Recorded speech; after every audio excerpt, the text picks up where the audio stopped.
Le goût d'entreprendre, Doris Pradal. Et seconde partie de cette émission, Gilbert Rousseau d'Eka Group est avec nous. Bonjour Pierre-Yves Révillon. Bonjour Doris. Référent éthique sur Radio Présence. Et première question à notre invité spécialiste de l'aéronautique. Eh bien, j'aimerais revenir sur quelque chose que vous avez dit brièvement tout à l'heure. Vous avez un slogan qui est « Make sure ». Qu'est-ce que ça veut dire dans une entreprise comme la vôtre ? Et j'élargis un petit peu à la question un peu des valeurs. C'est quoi les 2-3 grandes valeurs de votre entreprise ? Alors, make sure, en fait, la réflexion, elle a été faite, comme je vous l'ai dit, il y a un peu plus de 2 ans, lorsqu'on a revu en fait notre logo. En fait, on a fait une analyse en fait de nos clients et on s'est rendu compte en fait que nos clients en fait nous reconnaissaient par la fiabilité des solutions qu'on leur proposait. Donc, je crois que c'est ça la vraie valeur du groupe, c'est une équipe, on va dire, de personnes portées sur la technologie, mais surtout la fiabilité de la solution que l'on fournit à nos clients. Voilà. Alors derrière ces valeurs, il y a évidemment, on en a parlé de compétences techniques, mais aussi il y a cette notion d'objectif de résultat. Et ça c'est un message fort, je dirais. On est des concepteurs de solutions, c'est-à-dire que on s'engage pas sur une prestation ou sur un objectif de moyens. On s'engage vraiment sur un objectif de résultat, c'est-à-dire que quand un client nous demande une application, on va lui fournir la solution pour réaliser la mission. Donc on va aller jusqu'au bout et traduire nos compétences techniques dans une solution produit. Voilà. Pierre-Yves. Et donc le principal capital de votre entreprise, c'est les ressources humaines. C'est les hommes et les femmes qui doivent être, si j'ai bien compris, des passionnés. Vous mettez la barre quand même très haut. Oui, alors bon, on parlait de management tout à l'heure. Oui, je crois que la notion d'exemplarité et de passion, pour moi, sont les deux choses les plus importantes pour arriver à un objectif de résultat.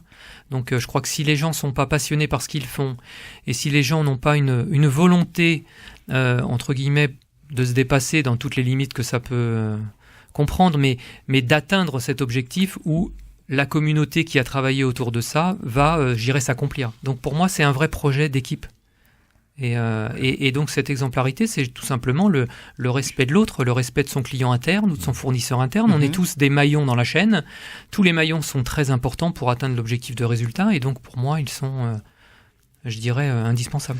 Alors, j'ai vu qu'au-delà de cette compétence de haut niveau, cette rigueur professionnelle, cette exigence, etc., vous attachez aussi beaucoup d'importance au partage des savoir-faire et à la découverte d'autres cultures. Je pense évidemment à l'international.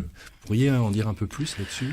En fait, on est dans on est tombé dans un domaine, le secteur aéronautique, qui de toute façon, l'activité, elle est mondiale. De toute façon, notre terrain de jeu, c'est le monde. Bien qu'aujourd'hui, je trouve que le pôle aérospace, on n'est pas encore assez international, et on souhaite l'être plus. Je crois que notre groupe est à 50% à l'international, là où nous, on est, je crois, inférieur à 20% au niveau du pôle aérospace, parce que on a aussi de gros avionneurs européens, mais la volonté, évidemment, c'est d'être présent au niveau mondial. Donc nos clients internationaux sont avant tout des compagnies aériennes aujourd'hui. Donc évidemment, on doit être tourné vers l'Asie, on doit être tourné vers les États-Unis, et donc l'objectif du pôle aérospace, c'est d'avoir une renommée, on va dire, internationale. Alors la question du partage des savoir-faire, c'est une question un peu complexe quand même, parce que j'imagine que vous faites du transfert de technologie. Comment ça se passe à ce niveau-là ? En fait, aujourd'hui, moi, je considère que l'expertise métier est fondamentale. Donc, je crois que dans une entreprise, on s'improvise pas dans une technologie. Donc, je crois que ce qui est le plus important, et moi, c'est ce que j'essaye en tout cas de manager au sein du pôle aérospace, c'est qu'à partir du moment où on va utiliser ou réfléchir à travers une technologie, il faut qu'il y ait l'assentiment de l'expert métier de cette technologie. Et pas se dire...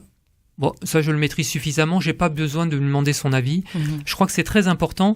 Je dirais, le plus important, c'est de mettre au service de nos clients toutes les compétences de l'entreprise. Et qu'on se retrouve pas avec une solution qui est la solution d'un ingénieur dans le bureau d'études, mais c'est vraiment la solution des compétences des concepteurs d'études du groupe Eka à chaque fois qu'on va vendre une solution. Donc c'est du partage de savoir-faire en interne à ce moment-là ? C'est du partage de savoir-faire. Alors, le partage du savoir-faire en externe, alors on pourrait le dire, on le pratique. On pourrait parler du pôle Aerospace Valley par exemple, ou différents pôles aéronautiques. C'est quand même un domaine qui est assez sensible, puisqu'en fait, il y a la notion de propriété intellectuelle qui s'y rattache.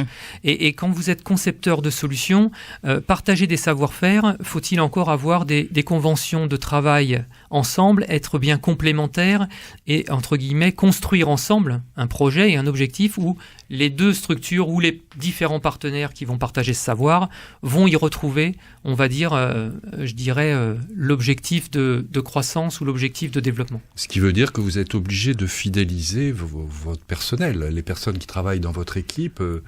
Comment vous faites quand vous avez par exemple des variations de charges, que vous devez faire appel à des personnels peut-être temporaires, comment vous arrivez à gérer tout ça? Par principe, on fidélise nos équipes. Je serais tenté de dire que ils se fidélisent eux-mêmes. Soit on arrive à les mettre sur un projet passionnant et on les garde avec nous. Je ne suis pas quelqu'un qui empêche le turnover. Je pense que le turnover dans une entreprise, ça a du bon. Je pense qu'aujourd'hui, des gens qui partent, des gens qui viennent, voilà, je pense que c'est bien. Je pense que une entreprise, elle vit de ça aussi. Et ça doit être vivant, une entreprise. Sinon, après, je pense que ça doit se scléroser au bout d'un moment. Mais je dirais sur l'association des compétences, je dirais, c'est le plus important, c'est d'animer dans le secteur aéronautique la lisibilité, on va dire, technologique que l'on a. Quels sont vos rapports, Gilbert Rousseau, avec vos donneurs d'ordre? Vous êtes parfois sous tension. Quelles peuvent être les contraintes et comment résistez-vous au sein du groupe? Est-ce que vous avez mis en place une politique particulière? Les contraintes du secteur aéronautique, on les connaît tous. C'est les 3 grands mots de rigueur. Alors, ils sont en fonction des décennies, pas dans le même ordre, mais on retrouve toujours le coût qualité-délai. Donc aujourd'hui, c'est vrai que le délai est quand même de plus en plus important, puisqu'ils sont dans une phase de production où ils doivent tenir des engagements de livraison de commandes. Mais on a toujours une pression importante sur le prix, c'est clair. Mais je pense que c'est par l'innovation, par les solutions qu'on va proposer, qu'on arrivera, et qu'on répond aujourd'hui d'ailleurs, à des solutions qui sont optimisées au niveau coût. Et je crois qu'il ne faut pas être dans un secteur où, à la limite, le prix est le seul différenciant, c'est sûr. Il faut avoir un vrai différenciant technologique, et c'est ce qu'on essaye de développer au syndicat, pour justement pouvoir positionner des solutions qui répondent à leurs besoins, mais qui leur apportent aussi des fonctionnalités nouvelles, et des fonctionnalités nouvelles, entre guillemets, qui valorisent, on va dire, le prix et l'énergie en fait que développent tous nos ingénieurs sur nos produits. Qui justifie en fait votre... Après, j'ai vu quand même en l'espace de 15 ans maintenant dans l'aéronautique, l'aspect contractuel et juridique augmenter de manière phénoménale. Ouais. Et donc pour des ETI, alors nous encore on est une ETI, on est un peu structuré sur ces activités-là, mais je vois pour les PME, c'est beaucoup plus complexe. Les grands groupes évidemment sont tout à fait exigeants envers leurs juristes sur ce domaine-là. Nous, on est devenus très très rigoureux et professionnels dans ce monde-là, parce que c'est indispensable pour évoluer dans un monde aéronautique. Est-ce qu'on pourrait porter un regard sur le secteur aéronautique à Toulouse? On sait que les sociétés d'ingénierie sont en plein repositionnement, elles font évoluer leur ligne de conduite. On sait que pour le moment, il n'y a plus de grands programmes chez l'avionneur européen Airbus. Est-ce que justement, à ce niveau-là, vous avez été impacté? Et si oui, quelle est votre réponse?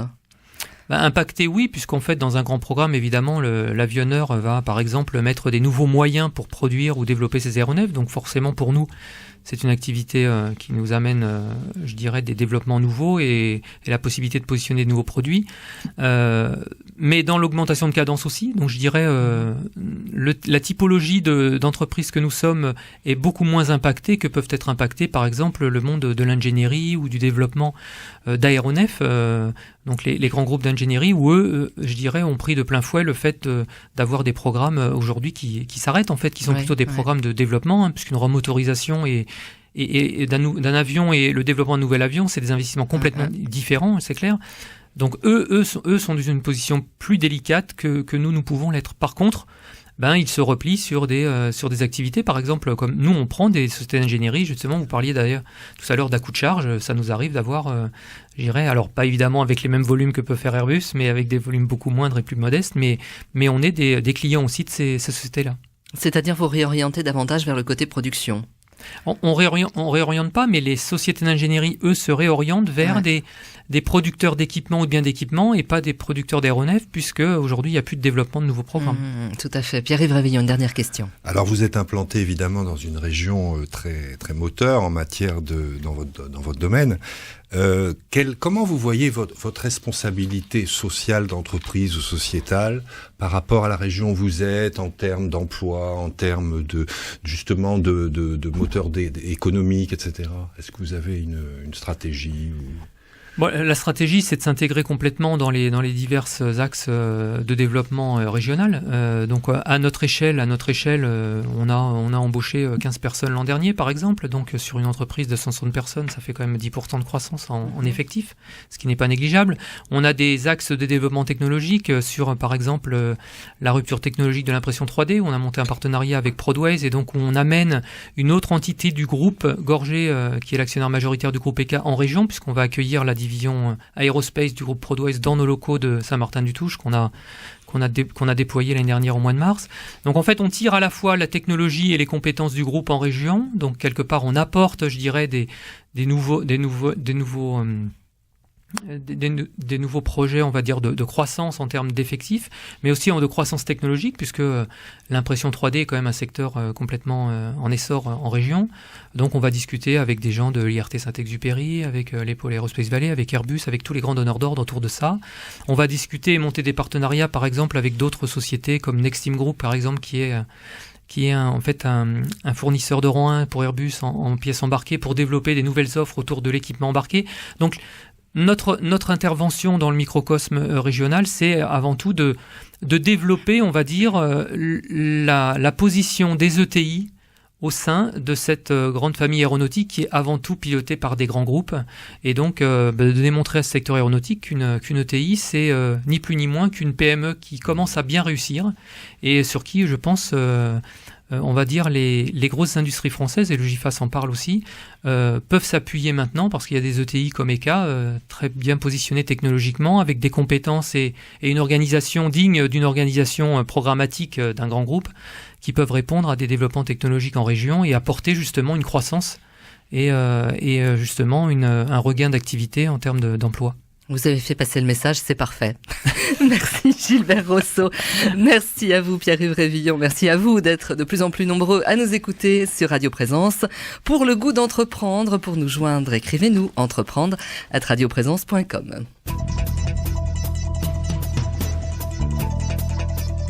Retrouvez cette émission sur décideurenrégion.fr/midi-pyrénées. Le goût d'entreprendre, une émission en partenariat avec la Caisse d'épargne, la Banque des entreprises et des professionnels de Midi-Pyrénées.